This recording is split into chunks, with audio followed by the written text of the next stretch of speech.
बहनों, पहले एक केकई थी, आज केकईयों की संख्या भी ज्यादा है। केकई ने करे गई ये पिहर में के संप में सारे न्यारा मत विजो रे सब भाई भेरा रिजो रे, कोई भी अलग मत होना। ये भारा जो बंधा हुआ है ये भारो निपटी जा नमन के बाद बोले अलग व्याक विचार कर, जो अभी अलग नहीं होना है। ने जैसे ही ससुराल को कांकड़ चढ़े न मन में ठान ले कई तर भी अलग वेणो है। पियर में अक्कल अलग थी, भेरो रहनो है, न ससुराल में अक्कल अलग है, कई तर भी अलग वेणो है। के कई ने करे कई, वहां है के कई। आपकी बात नहीं कर रही हूं, पियर में बात अलग करे, ससुराल में बात अलग करे, वहां के कई है। ठीक है, कोई बात नहीं, परंतु वार त्योहार पे भाई भाई पास में बैठकर आराम से बात कर सके ऐसा अलग करना। एक दूसरे को फूटी आंख देखना पसंद नहीं करें ऐसा अलग मत करना, क्योंकि हर चीज मिले इस जग में, मिलता ना सच्चा भाई, भाई से बढ़कर जग में ना दौलत दूजी पाई। दुश्मन अगर भाई को मारे तो भाई उसे बचाए, पर भाई खुद दुश्मन बन जाए उसे कौन बचाए। ऐसा अलग भाइयों को मत कर देना हो कि एक दूसरे के दुश्मन भाई भाई बन जाए। यहां पर आगे और भी वर्णन मिलता है। गोकर्ण जी कह रहे पिताजी जागिए इस मोह की रात्रि से, असार खलु संसार दुख रूप विमोह का। एक बेटा पिताजी को ज्ञान दे रहा है। आत्मदेव का आत्मतत्व जागा, वन में चले गए। चूंकि आत्मदेव चले गए तो धुंधली को लोग उलाना देने लग गए। मां को देंगे ना, पिता नहीं होंगे तो मां को जब उलाने मिलने लग गए तो मां भी एक दिन घर छोड़ के बाहर निकली, एक कुएं में गिरकर मृत्यु को प्राप्त हो गई। अगर संतान धुंधुकारी हो तो मां की दशा ऐसी ही होती है। धुंधली एक कुएं में गिरकर मृत्यु को प्राप्त हो जाती है। अपने माता पिता के मरने की बात की क्रिया करने के लिए गोकर्ण जी तीर्थ में पधार जाते हैं। धुंधुकारी 5 वेश्याओं को अपने घर में ले आता है। किसकी कथा है ये? किसी आत्मदेव धुंधुकारी की नहीं, अपनी कथा है। आत्मदेव कौन? अपना जीवात्मा। धुंधली कौन? बुद्धि। गोकर्ण कौन? विवेक। धुंधुकारी कौन? मन। और 5 वेश्याएं कौन? ये 5 कर्मेंद्रियां हैं।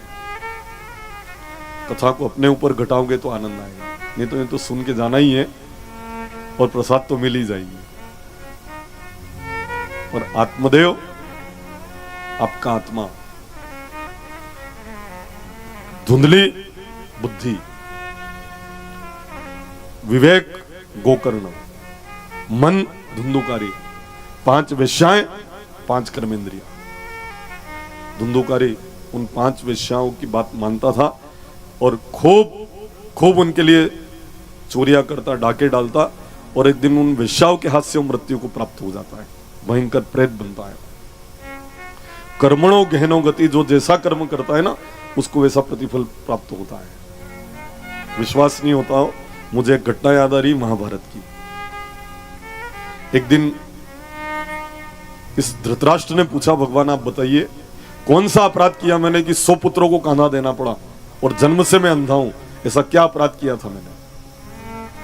तो भगवान धृतराष्ट्र की पिछले जन्म की घटना सुनाते। ध्यानपूर्वक सुनना, कदाचित आपने न सुनी हो तो मालूम पड़ेगा कि धृतराष्ट्र कौन था और इतना उसको दुख क्यों भोगना पड़ा, इसका कारण था। श्री कृष्ण सुनाते हैं, हे धृतराष्ट्र तुम पिछले जन्म में भी एक राजा थे और आपके राज्य में एक बहुत ही सदाचारी परिवार रहा करता था। गृहस्थ संत जैसे थे वो दोनों, पति पत्नी। एक बार एक घायल अवस्था में हंस के जोड़े को देखा, उठा के ले आए, क्योंकि परदुख कातर स्वभाव था इनका। किसी भी जीव को दुखी देखते तो उनके ऊपर इनको दया आ जाती थी। तो हंस के जोड़े को उठाकर ये अपने यहां पर ले आते। उनके लिए जल की व्यवस्था, धान की व्यवस्था चुगने के लिए। अब हंसिनी गर्भवती थी, 4 अंडे हुए, बच्चे निकले और उन सबकी संभाल तुम्हारे राज्य में वो सदाचारी परिवार किया करता था।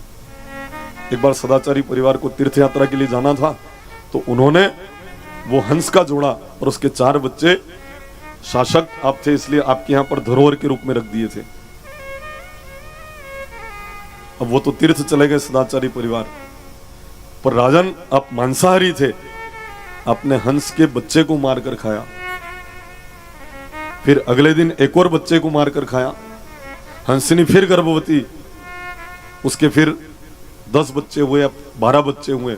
फिर एक एक बच्चे को आप मारकर खाते रहे। धीरे धीरे आपने 100 हंस के बच्चों को मारकर खा लिया। और जब तीर्थ यात्रा से गृहस्थ सदाचारी परिवार आया और उन्होंने आकर हंस के जोड़े और बच्चों को मांगा, तो आपने कहा वो तो सब बीमार होकर मर गए हैं।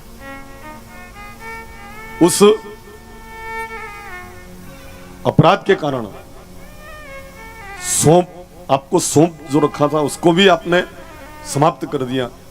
उस विश्वासघात के कारण आपको अंधा होना पड़ा और 100 हंस के बच्चों को मारकर आपने खाया, इसलिए 100 पुत्रों को तुम्हें कांधा देना पड़ा है।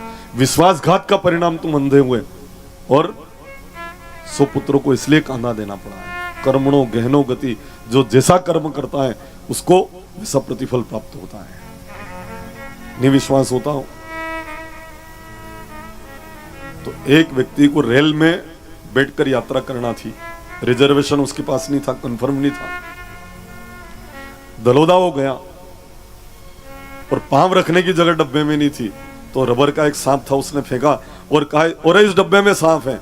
देखते देखते पूरा डब्बा खाली हो गया। ये आदमी ऊपर चढ़ा, रेल में 1 साल बिछी, 1 साल ओढ़ी और सो गया। 3 घंटे तक रेल में रहा। चाय बेचने वाले ने कहा भाई साहब चाय लेंगे? कि हाँ चाय तो बड़दे, पर कौन से स्टेशन पर हूं मैं? तो कहा आप दलोदा में हो। 3 घंटा रेल में रहा, मैं भोपाल क्यों नहीं पहुंचा, मैं अजमेर क्यों नहीं पहुंचा, दलोदा में क्यों हूं? तो चाय बेचने वाले ने कहा भाई साहब रेलवे प्रशासन को मालूम पड़ा कि इस डब्बे में सांप है, इसलिए डब्बा यहीं पे काट दिया है। तुमने औरों को उतारा है तो तुम भी अपने लक्ष्य तक नहीं जा सकते। कर्मणों गहनो गति, कोई लाख करे चतुराई, कर्म का लेख मिटे ना रे भाई। भलाई कर भला होगा, बुराई कर बुरा होगा, कोई देखे न देखे पर मेरा सांवरा तो जरूर देखता होगा। सब उसके ध्यान में, इसलिए सदैव अच्छाई के काम करो, भलाई के काम करो। क्यों? आप चाहते हो कि लाभ हो, तो लाभ का उल्टा आपके जीवन में आ जाना चाहिए। लाभ का उल्टा क्या है? भला। आप भला करोगे तो आपको लाभ मिलेगा। दया चाहिए आपको तो दया का उल्टा कर लो। दया का उल्टा क्या है? याद। जिसने मेरे सांवरा सेठ को याद किया उसके ऊपर उनकी दया हो गई। मैं जिनका जिक्र करता हूं वो मेरी फिक्र करता है। मैं जिनका जिक्र करता हूं वो मेरी फिक्र करता है। आप उनका स्मरण किया करें, वो आपका जरूर फिक्र करेगा। हम तेरी राहों के पत्थर ही सही सामरिया सेठ, हम तेरी राहों के पत्थर ही सही, पर जरा हमसे पूछ हम तेरी ठोकर को बेचैन हैं कितने। हम तेरी राहों के पत्थर ही सही प्रभु श्री सामरिया सेठ, पर जरा हमसे पूछ हम तेरी ठोकर को बेचैन हैं कितने। क्योंकि हम जानते हैं आपकी चरण रज लगने से भाग्य बन जाया करते हैं, क्योंकि हम ये जान चुके हैं। समझ में आई चुका है कथा सुन रहे तो। ब्रज के नंद लाला राधा जी के सांवरिया, सब दुख दूर हुए जब तेरा नाम लिया। ब्रज के नंद लाला राधा जी के सांवरिया, सब दुख दूर हुए जब तेरा नाम लिया। सब दुख दूर हुए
मिटाए उसे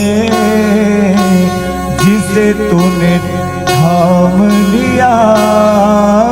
सब दुख दूर हुए जब तेरा नाम लिया। सब दुख दूर हुए जब तेरा नाम लिया। हो ब्रज के नंद लाला श्री राधा जी के सावरिया।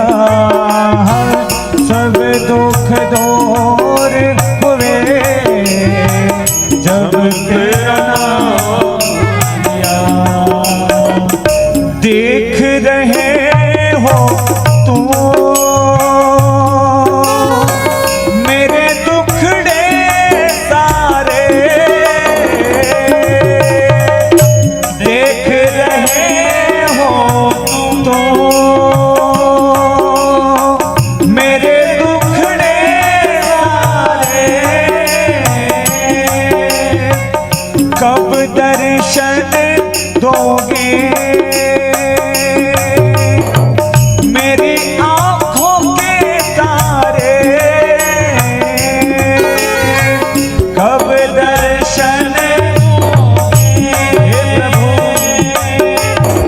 मेरी आँखों के तारे। मेरी आँखों के तारे। अधर पे बंशी हो कांधे पे कामरिया। सब दुख दूर हुए जब तेरा नाम लिया। सब दुख दूर हुए जब तेरा नाम लिया। हो ब्रज के राधा जी के सावरिया। सब दुख दूर हुए जब तेरा नाम लिया।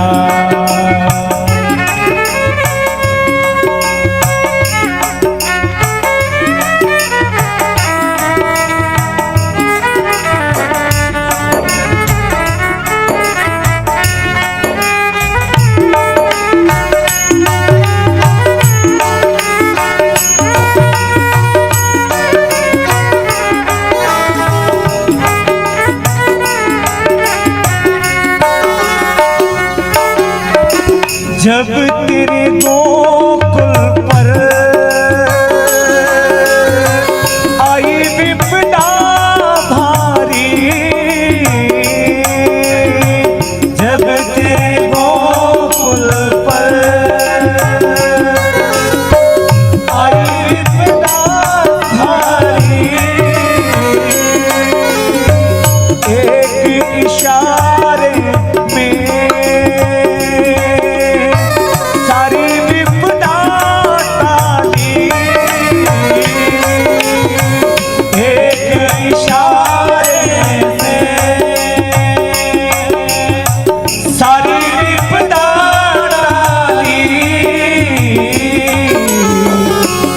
विपदा टाली।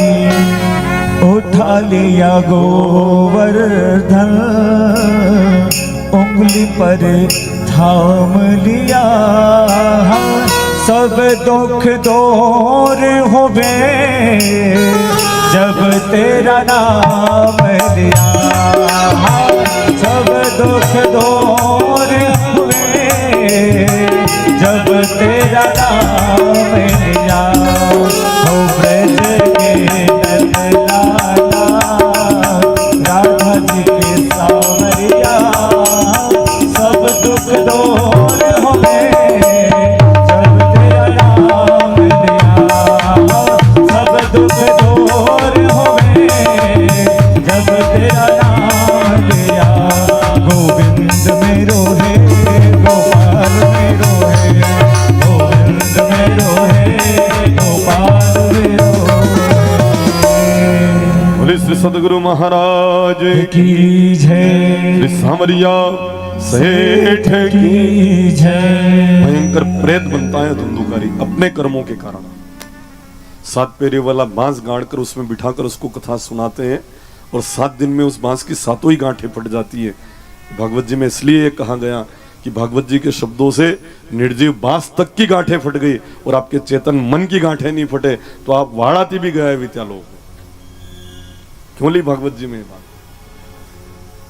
धुंधुकारी दिव्यमान में बैठकर मुक्ति को प्राप्त होता है। फिर 30 वर्ष बाद फिर कथा का आयोजन होता है। तन और मन एक रूप रखकर लोग कथा सुनते हैं और सब मुक्ति को प्राप्त हो जाते हैं। आगे कथा में भगवान के गुण और भगवान के 24 अवतार महात्म के बाद कौन कौन से 24 अवतार? नारायण, नारद, हरि, कपिल देव, श्री राम, हंस, हयग्रीव, मोहिनी, दत्तात्रेय, सुखधाम, नरसिंह, वामन, व्यास जी, ऋषभ देव, कुमार, यज्ञ पुरुष, धनवंतरी, बुद्ध कल की अवतार, पृथु राजा, वाराह पुनि, श्री कृष्ण चंद्र भगवान, परशुराम, मत्स्य कमट, श्री भागवत प्रमाण। ये 24 अवतार है। और भी असंख्य अवतार इस धरती के ऊपर हुए हैं। जब जब भक्तों में भीड़ पड़ी भगवान ने अवतार लेकर अपने भक्तों का कार्य संपादन किया है। एक बार नरसिंह मेहता का रूप लेकर भी भगवान आए थे। 24 अवतारों में वो नाम कहां आता है?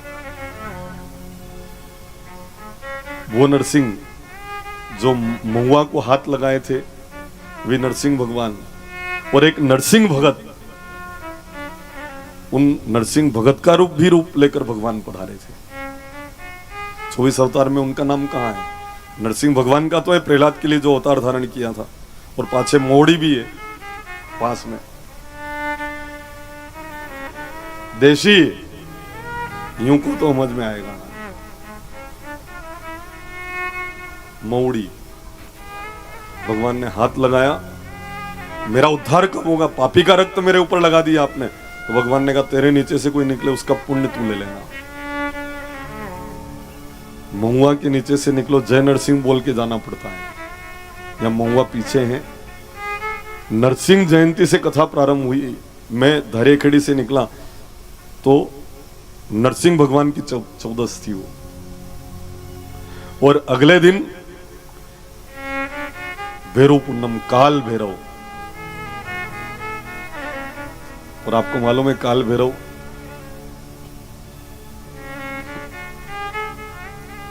वैज्ञानिक जांच कर चुके हैं कि वो कहां जाता है।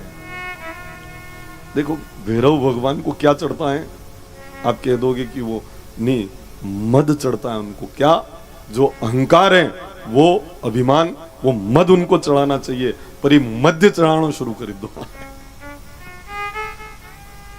ठीक है, वो एक अवतार उन्होंने तामस स्वरूप धारण किया, महादेव नहीं। काल भैरव कौन है? महादेव का ही स्वरूप है। वहां पर काल भैरव में आज भी, हाँ उज्जैन पधारो आप, देखो वहां पर दर्शन होते हैं। वहां पर किसी भी समाज के ब्राह्मण भी देखे, क्षत्रिय भी देखे, वैश्य भी देखे, दलित, शोषित, उपेक्षित, वंचित सब देखे, वहां पर तो चढ़ता है। तो शायद नरसिंह जयंती के उपलक्ष्य में भागवत जी लेकर हम निकले, तो मैं भी सोच रहा था कि पुण्य क्षीण होते हैं, मोड़ी के मैरिज कथा करनी पड़ेगा। ये भी आपने जानबूझकर थोड़ी लगाया। अब नरसिंह जयंती के दिन भागवत जी लेकर निकले तो नरसिंह भगवान का जन्म हुआ, महुआ को हाथ लगाया, तो फिर उन्होंने कहा तू तो यही कथा कर, ये राधा कृष्ण भगवान का मंदिर है और फिर भी यहाँ किसी का पुण्य क्षीण नहीं होगा। क्यों? क्योंकि काल भैरवाष्टमी और भैरव भगवान का विशेष दिन, एक तो काल भैरवाष्टमी और एक भैरव पूनम जो कल गई है। भैरव भगवान की पूनम, कुल अधिनायक भैरव भगवान। तो जितने भी लोग यहाँ पर कथा सुनने आएंगे उनके भैरव जी जरूर प्रसन्न होंगे। यह विशेष कथा, क्योंकि भैरव पूनम से प्रारंभ हुई, नरसिंह जयंती से भागवत जी लेकर हम निकले, तो भैरव जी की कृपा जो लोग चाहते हैं यूट्यूब के ऊपर जो सुन रहे हैं वो यहाँ आकर विराज जाए। 7 दिन कथा सुने तो भैरव जी इतने प्रसन्न हो जाएंगे, इतनी कृपा करेंगे कि आपके पूरा वर्ष भर आनंद ही आनंद की अनुभूति होगी। क्योंकि भैरव भगवान की कृपा के बिना कोई भी कुल सुखी नहीं हो सकता है। अब पूजा विधि आप नहीं कर सकते हो तो 7 दिन ये विशेष भैरव पूनम के उपलक्ष्य में कथा प्रारंभ हुई है, इसलिए आप पधार कर भैरव बाबा जी का आशीर्वाद प्राप्त कर सकते हैं। मैं देख रहा हूं हमारे सावा खेड़ा से जनपद सदस्य महोदय बंशीलाल जी धनगर, महामंत्री जी भी हैं अभी, और साथ ही हमारे धैर्य खेड़ी से भी नारायण सिंह जी सिसोदिया, वो भी अपने बीच में पधारे हैं। देख रहा हूं मैं खोड़ाना से भी है, पिल्लू वहां से भी है, कुम्मा खेड़ी वहां से भी मैं अनुभूत कर रहा हूं। और कुंभा खेड़ी से तो ऐसे परिवार कथा सुन रहे हैं कि भागवत जी की तुलसी ग्रहण करी और पूरे शरीर के ऊपर चर्म रोग था। कुंभा खेड़ी नाम ही नहीं कहा, गुलियाना, अरे मैं थोड़ा सा नाम चूक गया हूं। गुलियाना वाले सज्जन अपने बीच में हैं, दोनों पति पत्नी यहाँ पर विराजे हैं। उनकी धर्म पत्नी हमारे ब्लड बैंक वाले सही, यहाँ वो बहना बैठी है, पूरे शरीर के ऊपर है ना फफोले जैसे हो गए थे, इतना चर्म रोग था कि खूब प्रयास करने पर भी, इलाज करने पर लागू नहीं हुआ। तो हमने एक दिन कहा कि भागवत जी की तुलसी ग्रहण कर लो, सब रोग और दुख संताप मिट जाएंगे। तो उन जी ने तुलसी ली, जो साधना लिखी वो बताई, और न जाने क्या चमत्कार हुआ कि उनके शरीर का सब चर्म रोग समाप्त हो गया। मैंने आप खड़े हो जाओ तो ये सब लोग पहचान ले, जान जाए ये तो आपके पास ये गुलियाना की ही है। मुझे गलत कहना होता तो मुंबई को नाम लेता हूँ, आप जांच करवाने जाता है, जी यहाँ गुलियाना की है। और वो छाले जैसे पड़े हुए आप में से किसी ने देखे भी होंगे, बहुत पास में गांव। तो वो सज्जन भी अपने बीच में यहाँ पर विराजमान, पूरे शरीर के ऊपर ऐसे ऐसे धब्बे हो गए थे इनके, और खाली भागवत जी की तुलसी ग्रहण करी आपने।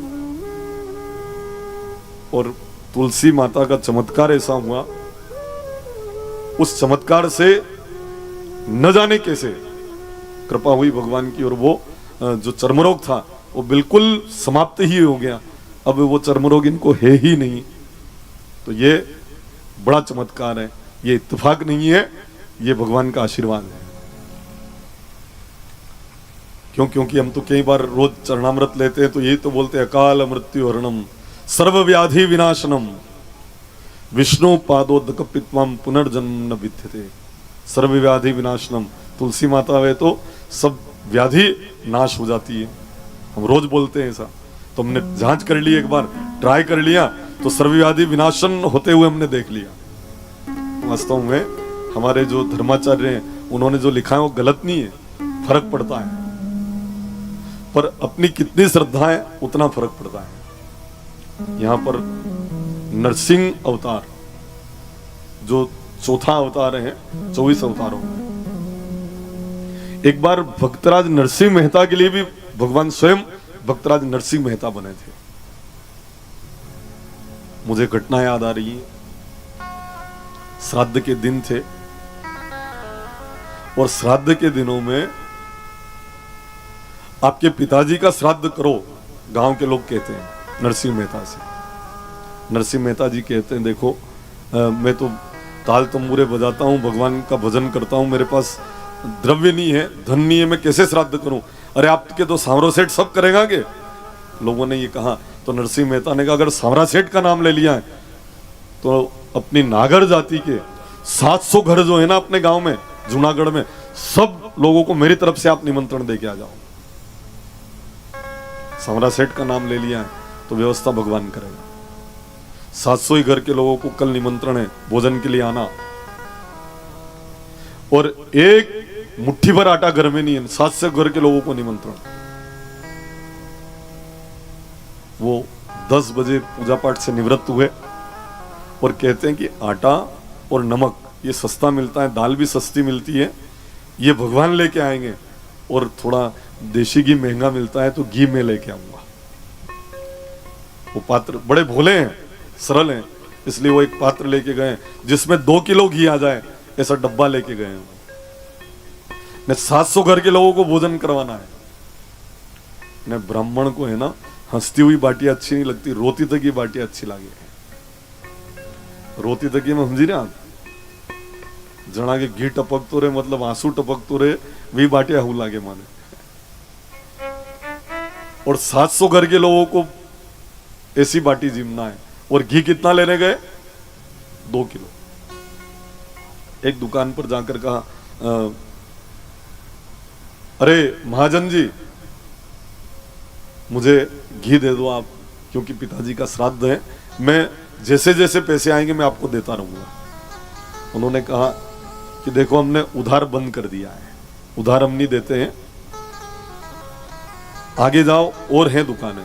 एक और दुकान पे गए घी है क्या आपके पास? घी तो था पर अभी थोड़ी देर पहले आते दे देता, आपसे पहले एक व्यक्ति और लेके चले गए।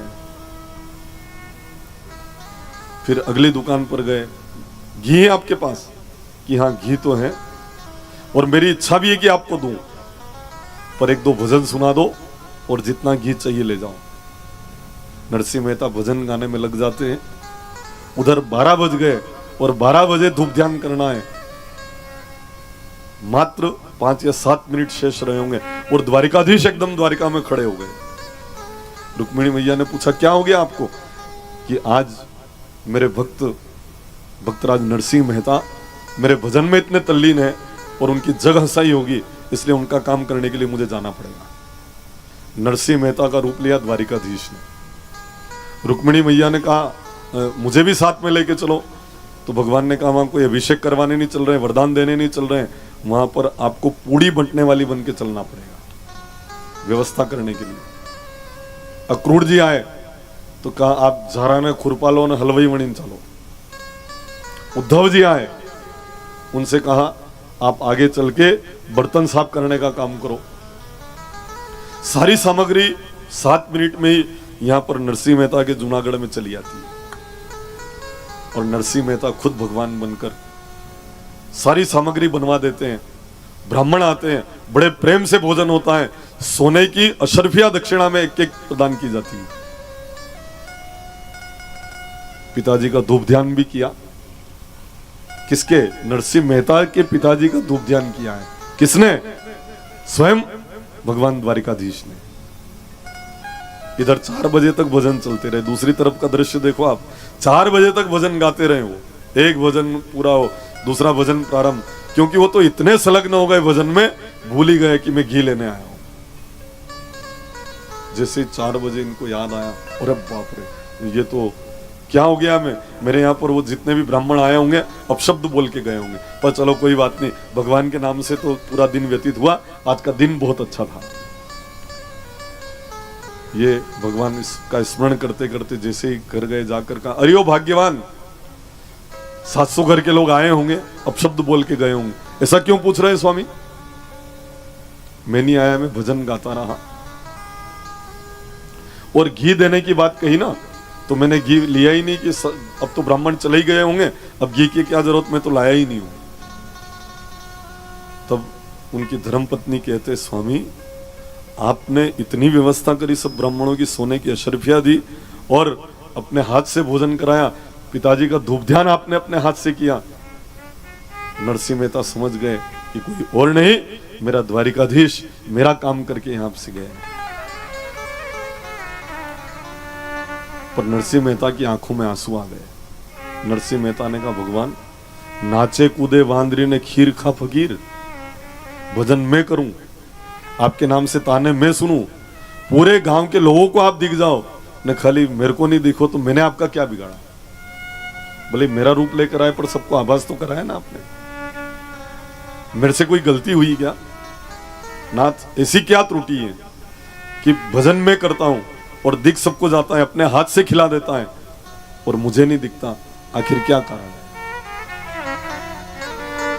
नाथ कोई त्रुटि तो मेरे से जीवन में हुई है, हे नाथ कृपा करो और मुझे दर्शन दो, क्योंकि मैं संकल्प लेता हूं जब तक अपने हाथ से नहीं खिलाओगे तेरा भक्त भी अब भोजन नहीं करेगा। मैं संकल्प लेता हूं, ये भले प्रसाद आप बना के छोड़ के गए हो ना, जब तक अपने हाथ से आप नहीं खिलाओगे तब तक मैं अब भोजन नहीं करूंगा। आओ महारा नटवर नागरिया, भगवान सांवरिया सेठ को नरसिंह मेहता बुलाते हैं, भक्ता रे तू क्यों नहीं आयो रे।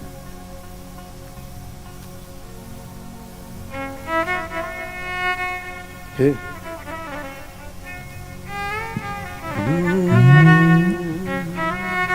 ओम हरा नटवरी नागरिया पधारो हरा नटवरी नागरिया पधारो हरा नटवरी नागरिया। भगता रे क्यों नहीं आयो रे, भगता रे क्यों नहीं आयो रे।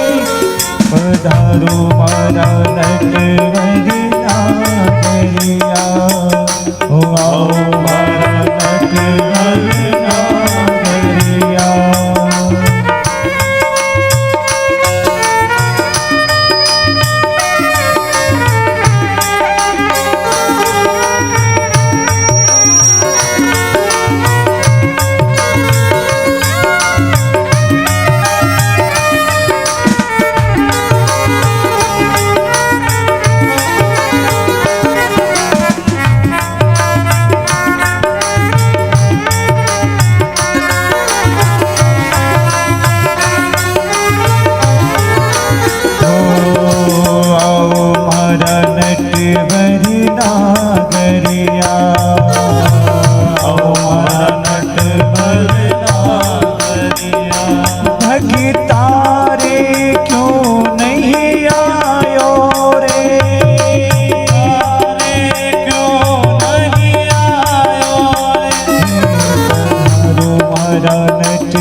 हो जिन रो दुखड़ो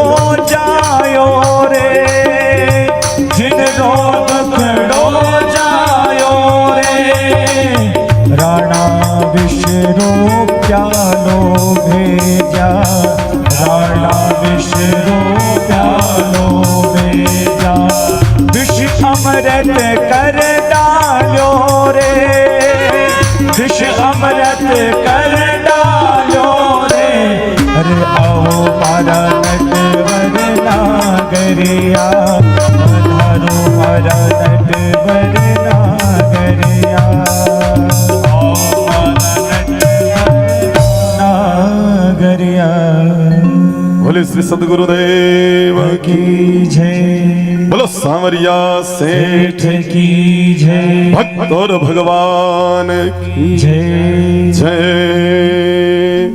24 महाअवतार हैं, इसके अलावा असंख्य अवतार हुए। जब जब भक्तों में भीड़ पड़ी, किसी भी रूप में आकर भगवान ने अपने भगत का काम संपादन किया है। तो तेरे काम में, मैं मेरे धाम में। सूत्र सुनना, तू तेरे काम में, मैं मेरे धाम में।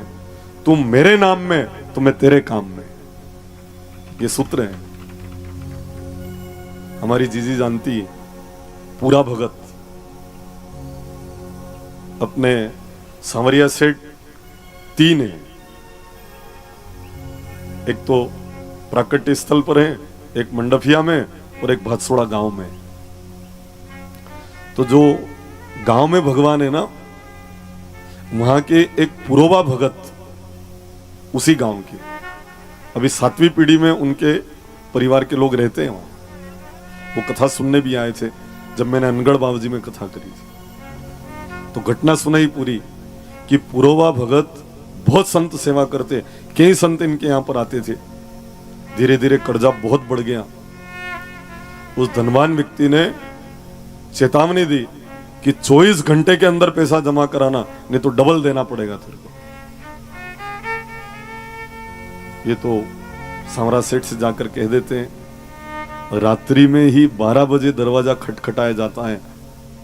जो साहूकार था उसने दरवाजा खोला तो जितना धन था उतने धन से 1 रुपया ज्यादा गिनकर भगवान पुरोबा का जो था ना कर्ज, उसको चुकता करके आते हैं।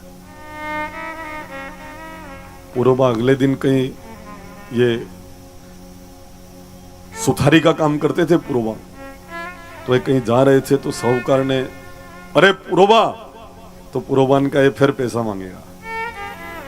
पुरोबा थोड़ा जल्दी चलने लग गए, उधर देख भी नहीं रहे।